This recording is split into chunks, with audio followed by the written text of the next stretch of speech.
Yo, Pan, you ready? Yeah, Man, let's lock and load. yeah, Just blaze. yeah, No, turn me up. yeah, Hey, I think we got one. yeah. Here we go. Tell me, what do you see when you're looking at me? Whoa, whoa, whoa. On a mission to be what I'm destined to be. Whoa, whoa. I done been through the pain and the sorrow, the struggle is nothing but love. I'm a soldier, a rider, a ghetto survivor, and all the above. All the above. All the above. All the above. All the above. All the above. All the above. Listen, really, what do you see when you looking at me?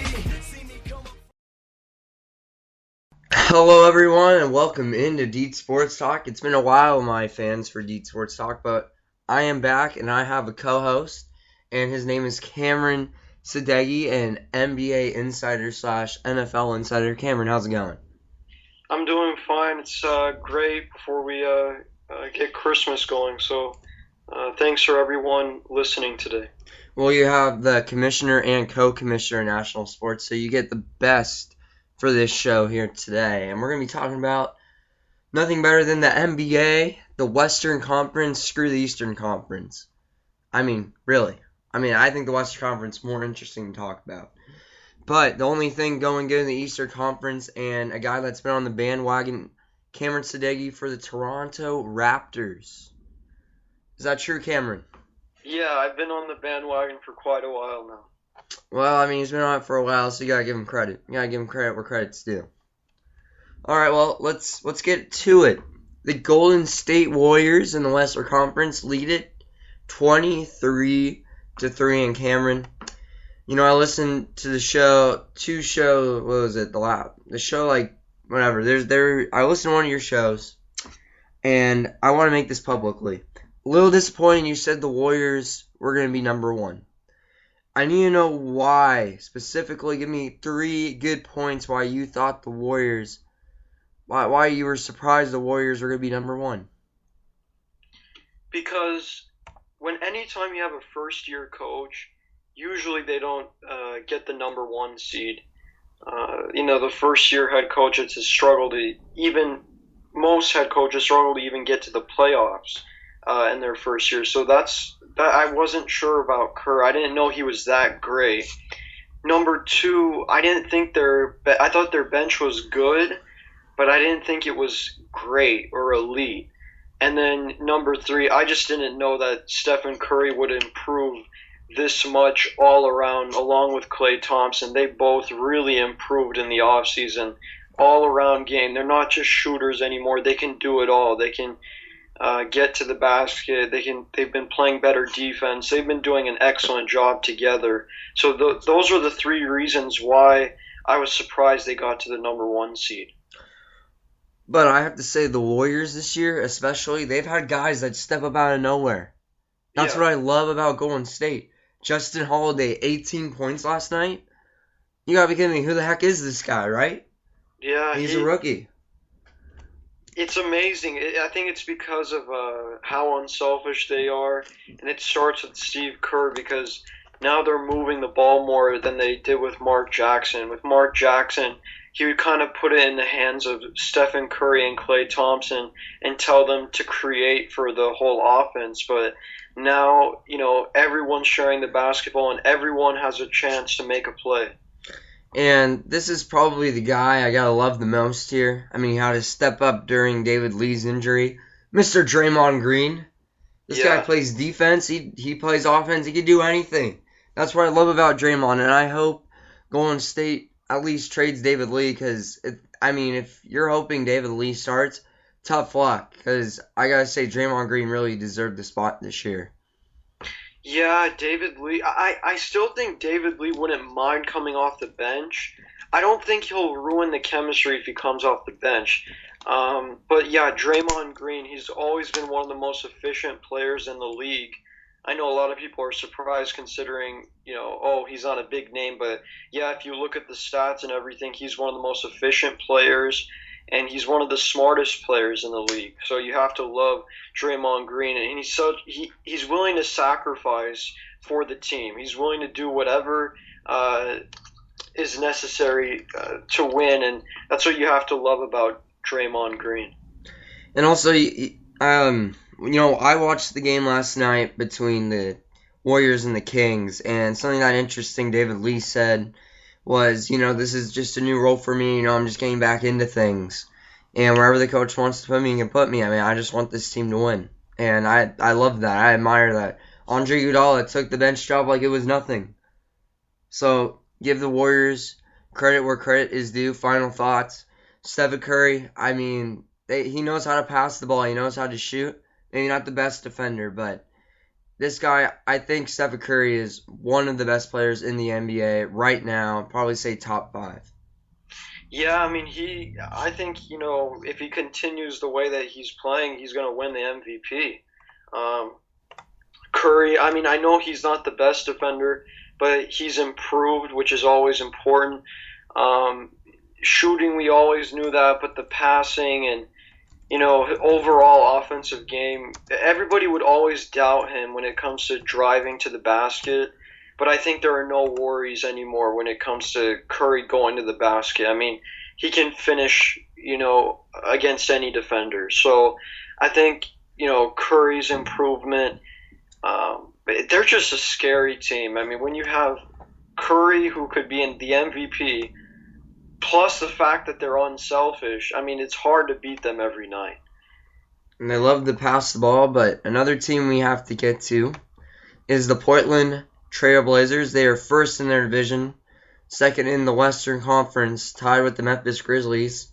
But I want to go to this team. I'm really interested. I mean, to be honest, their top 3 guys, LaMarcus Aldridge, Damian Lillard, and Wesley Matthews. Those 3 guys have really, really stepped up. They're the only 3 guys that have double digits in scoring. I think maybe that's a bit of concern, but I know these 3 guys love to have the ball around them. This is kind of like a big 3 for Portland. Yeah, Portland, the thing I like about Portland is I think their starting 5, some may say, is the best in the league, but I just think that their bench, may not be the best. I think we have to give them credit for being the 2 spot, but sometimes I worry, for Portland, the fact that they have such a great starting lineup, but such a big drop-off when it comes to the bench. And I don't know if long-term they could win a championship this year or get to the finals because they don't have that great bench. And also, one guy that I thought would have... Oh, you've heard... he's on the bench for Portland, Jarrell Wright. And he was a guy that played for Golden State, had a lot of potential. He was just on a really bad team, so he, had to move around, and now he's barely getting anything at this point. I thought Jarrell Wright was that 3-point specialist you could rely on. Well, he hasn't really been that type of guy. I feel like these are, guys on their bench that don't really do that much, like Steve Blake's getting old. Thomas Robinson, I mean, I thought this guy would have stepped up more for Portland. Yeah, they kind of have a bad identity when it comes to the bench. They have so many guys who, they can't mesh. I mean, they're good talent. They have really good talent, but they're not, put together well, and they don't have, really an offensive identity or anything. And, of course, age. I think Blake's, getting up there, and they just have a problem with Thomas Robinson at times, being bad at the free throw line. They just have too many flaws off the bench, and Jarrell Wright has kind of regressed. I mean, I remember he was in the 3-point contest a few years back, and now, he's been struggling with the 3-point shot. And I just think if Portland wants to get to the next level, you need to have a great bench. You just need to have a great bench in order to get to the finals. I mean, look at San Antonio last year. That was the main difference. Bench points. I mean, that's really what it comes down to in key playoff games. And I really like the down low. I really like the duo of Chris Kaman and Robin Lopez, and also of course LaMarcus Aldridge. But the 2 center spots, Chris Kaman and Robin Lopez, I think that's a really good duo right there. These guys average about the same amount of points. Robin Lopez is the starter, but Chris Kaman comes off and is a freaking beast out there. I mean, he's a really good backup for Portland. I think he's basically the sixth man down low.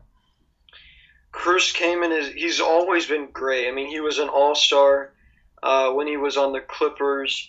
And we know how great Aldridge is, and I think to me Lopez is the guy. Lopez is the guy that makes that team special because he blocks so many shots. He's got the mid-range jump shot, but the blocking shots part and the great defense.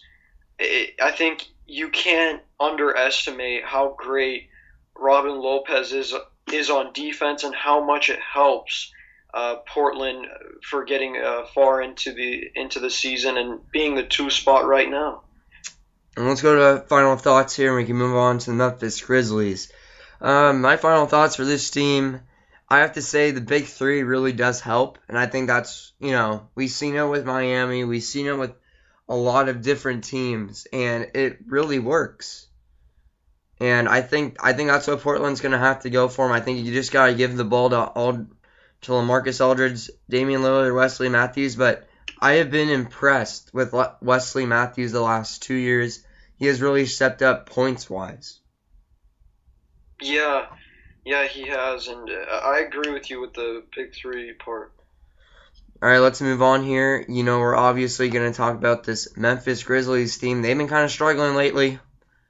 And, Cameron, you know why. This team, ever since, they got the win over Golden State. And then just after that, they've been kind of just falling apart. Yeah, they've been having a lot of back-to-back games and a lot of consecutive nights, playing. And I think they're just a veteran team that, we'll get over this. It's just a little bump in the road. It's going to happen to every single team out in the Western Conference. I think they're okay. I think the most impressive thing is they've gotten better offensively. They've added more three-point shooting, and I think Vince Carter, the emergence of Vince Carter is going to change this team when it comes to playoff time. They're going to be better. They're going to be even better than last year when it comes to the playoffs because Vince is able to score off the bench and, create points off the bench. And that's something Memphis really needs. They need that three-point shooter. They need that scorer. And Memphis finally has that. But Tyshawn Prince is also a big three-point shooter, but they needed a guard, and they got him. They got Vince Carter. That was a great signing. Even, to be honest, I thought Vince Carter would have gone back to Dallas, but Dallas had some other plans, and I know we're going to get to them later. So, but when you look at, I look at this team, you look at I think they kind of have a big four going, in my opinion. When you have Marc Gasol and Zach Randolph that have been there forever. And let's just remember, Zach Randolph, he did not have a great rookie season. Let's remember that. This guy struggled off the court, and Marc Gasol helped him out. And now look where he's at now. This guy, Zach Randolph's been putting up numbers and has really been a big contributor. And Mike Conley and Courtney Lee, those two up top, they have got two guys down low, two guys up top, and I think that's what I love about this team. I think and they're all in double-digit scoring. So, give credit where credit's due. Working with I think one thing that I worry about if I was a coach is having two guys that could score down low and not having much three-point shooting, but it really does come from Mike Conley, Courtney Lee, Vince Carter, and Tony Allen. Yeah, I think, three-point shooting is always going to be the question for them. But I think the addition of Vince Carter is the difference. Unfortunately for Memphis, they wish, they could have Mike Miller back. Now he's on Cleveland. But Vince Carter, he's something special from the three-point line. And Mike Conley gets better and better. He's the most underrated point guard in the NBA. Oh, and Mike Conley is awesome. He's an awesome guy to look for. I think he could be inconsistent in some seasons. Last year, he had an okay type of season. Now this year, he's really just stepping up. Memphis really wants to win it this year. Period. They beat Golden State. That's how, Golden State was out with Andrew Bogut, but the Warriors could still get it done. But